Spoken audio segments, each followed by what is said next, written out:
ថ្ងៃសប្បាយចិត្តដែរបានចែករំលែកពីវិធីសាស្ត្រធ្វើស្រែនៅប្រទេសជប៉ុនជូនបងប្អូនអញ្ចឹងទាំងខ្លួនឯងអត់ដែរធ្វើស្រែនៅខ្មែរទេដោយសារតែរៀបការចូលគ្រួសារជនជាតិជប៉ុនដែលគាត់ធ្វើស្រែឪពុកម្ដាយក្មេកខ្ញុំគាត់អ្នកធ្វើស្រែបងប្អូនអញ្ចឹងហើយបានចេះចំណេះជំនាញពីគាត់ហ្នឹងបានបង្ហាញជូនបងប្អូនខ្លះពីច័ន្ទដល់សុខធ្វើការឲ្យគេធម្មតាដល់ពេលសៅរ៍អាទិត្យជួយធ្វើស្រែម្ដាយឪពុកក្មេកអញ្ចឹងក៏បានថតវីដេអូបង្ហាញជូនបងប្អូនមើលទៅការធ្វើស្រែផនគេនៅនេះមួយយ៉ាងដែរបងប្អូនហើយភាគច្រើនយើងប្រើម៉ាស៊ីនអញ្ចឹងណាសូម្បីតែក្នុងការបដោះសណាប់នេះក៏យើងប្រើម៉ាស៊ីនដែរបងប្អូនអញ្ចឹងគឺបានធូរកម្លាំងច្រើនមែនតើបងប្អូនសូម្បីតែយើងលក្ខណៈគ្រួសារក៏យើងអាចធ្វើស្រែបានច្រើនដែរនេះគ្រាប់ពូជស្រូវជប៉ុនណាបងប្អូនស្រូវជប៉ុនរៀងថាកតុលបែបគ្រាប់ពូជនេះខ្ញុំត្រាំ3ថ្ងៃហើយបានខ្ញុំយកមកបដោះសណាប់បងប្អូនហើយម៉ាស៊ីនដែលយើងយកបដោះសណាប់គឺប្រើម៉ាស៊ីនបែបនេះបងប្អូនហើយចំពោះខ្ញុំកើតនៅខេត្តព្រៃវែងមែនប៉ុន្តែកើតហើយគឺឡើងមកនៅពេញរហូតហ្មងបងប្អូនអញ្ចឹងបើថានិយាយថាការធ្វើស្រែធ្វើអីនៅខ្មែរគឺអត់ដឹងតែម្ដងមិនដែលធ្វើផ្ទាល់ខ្លួនឯងតែយើងបានរៀនសូត្រនៅក្នុងសភៅគេស្ទង់ស្រែបែបណាអីបែបណាអញ្ចឹងណាតែបើថាឲ្យលំអិតហ្មងគឺអត់ចេះទេបងប្អូនតែដល់ពេលបានធ្វើជាកូនភាសាកូនអ្នកស្រែនៅជប៉ុននេះចេះបានធ្វើស្រែរបៀបអ្នកជប៉ុនវិញបងប្អូនហើយការសាបសំណាបគេគឺធ្វើបែបហ្នឹងបងប្អូនគេមានម៉ាស៊ីនបែបហ្នឹងមានតមួយប្រព័ន្ធទឹកយើងដាក់ដីនៅក្នុងត្រេបែបហ្នឹងហើយយើងរុញចូលម៉ាស៊ីនហ្មងបងប្អូនហើយប្រព័ន្ធទឹកហ្នឹងវាធ្លាក់អូតូមកខ្លួនឯងអញ្ចឹងណាខ្ញុំឃើញបងប្អូននៅខ្មែរក៏គាត់បានធ្វើរបៀបបដោះសណាបតាមជនជាតិជប៉ុនហ្នឹងដែរគាត់ឆាតវីដេអូឆាតរូបភាពអីមកឲ្យមើលដែរឃើញថាធ្វើទៅស្តៀងគ្នាបងប្អូនតែគ្រាន់ថាដីនៅនេះគេដីប្រភេទក្របបែបនេះបងប្អូនប៉ុន្តែដីនៅខ្មែរអត់អញ្ចឹងទេដីរៀងដីរាយបងប្អូនវាអត់បានមូលរៀងដុំអញ្ចឹង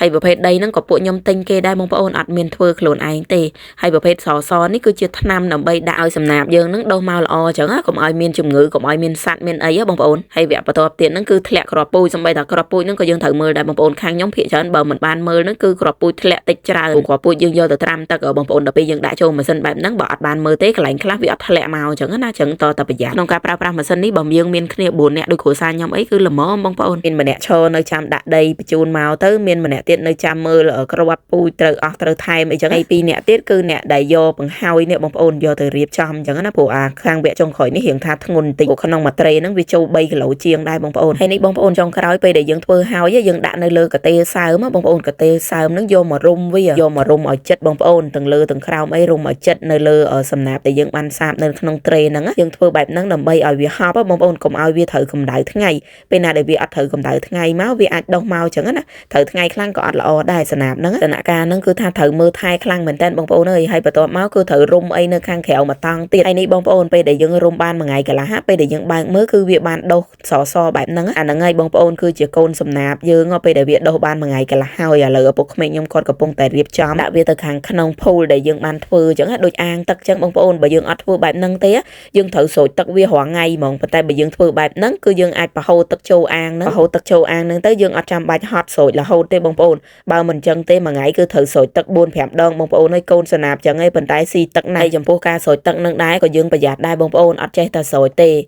ស្រោចទឹកច្រើនហ្នឹងគឺអត់ដុះទេចំណុចហ្នឹងគឺយើងត្រូវមើលលំអិតដិតដល់ណាបងប្អូនអើយព្រោះតែកូនសណាបខូចទៅគឺយើងអត់អាចយកទៅស្ទង់បានទេគឺខូចចោលទាំងអស់ហ្មងអញ្ចឹងមិនថាការធ្វើស្រែអត់ស្រួលទេបងប្អូនពិបាកអញ្ចឹងហើយត្រូវការយកចិត្តទុកដាក់ខ្ពស់ដែរហើយនេះគឺយើងសាបបានមួយអាទិត្យទេណាបងប្អូនសាបបានមួយអាទិត្យគេរៀងខៀវបែបហ្នឹងធំបានបែបហ្នឹងហើយខ្ញុំមានពេលដែរអញ្ចឹងក៏ខ្ញុំបានឈរស្រោចទឹកស្រោចអីខ្លះដែរហើយបងប្អូនឃើញដាក់សំណាញ់នៅខាងក្រៅហ្នឹងមិនមែនដាក់អត់ប្រយោជន៍ទេណាបងប្អូនដាក់កុំឲ្យសត្វចូលខ្លាចពពួកសត្វស្លាបពួកអីហ្នឹងវាមកចឹកវាមកប៉មអីចឹងបងប្អូនអាសំណាបយើងដែលតែដុះខ្ចីអញ្ចឹងយើងការពារអញ្ចឹងហើយឪពុកក្មេងខ្ញុំគាត់សិតតែដាក់ទ្រង់ដាក់អីបានត្រឹមត្រូវបងប្អូនអើយពេលដែលខ្ញុំបានចែកម្លែកមួយបងប្អូនអញ្ចឹងទៅខ្ញុំសប្បាយចិត្តមែនទែនបានបងប្អូនដែលគាត់ធ្វើដូចគ្នាជាមួយខ្ញុំនៅខាងជប៉ុននេះគាត់ផ្ញើវីដេអូផ្ញើអីមកឲ្យមើលអញ្ចឹងណាគាត់នៅខ្មែរតែគាត់ធ្វើបែបដូចជនជាតិជប៉ុនដែរអញ្ចឹងមានន័យថាស្រុកយើងបានរីកចម្រើនអភិវឌ្ឍទៅចេះប្រើម៉ាស៊ីនចេះអីអញ្ចឹងទៅវាបានធូរកម្លាំងប្រជាពលរដ្ឋបងប្អូនកសិករដែលគាត់ធ្វើស្រែធ្វើអីអញ្ចឹងណាព្រោះដោយសារធ្វើស្រែហត់ណាបងប្អូនបើមិនជាយើងមានម៉ាស៊ីនមានអីយើងអាចជួយកម្លាំងយើងបានច្រើនអញ្ចឹងបានមានអ្នកធ្វើមានរបស់ល្អម៉ាស៊ីនទំនើបអីប្រើអញ្ចឹងទៅមានអ្នកចង់ធ្វើស្រែចម្ការច្រើនអញ្ចឹង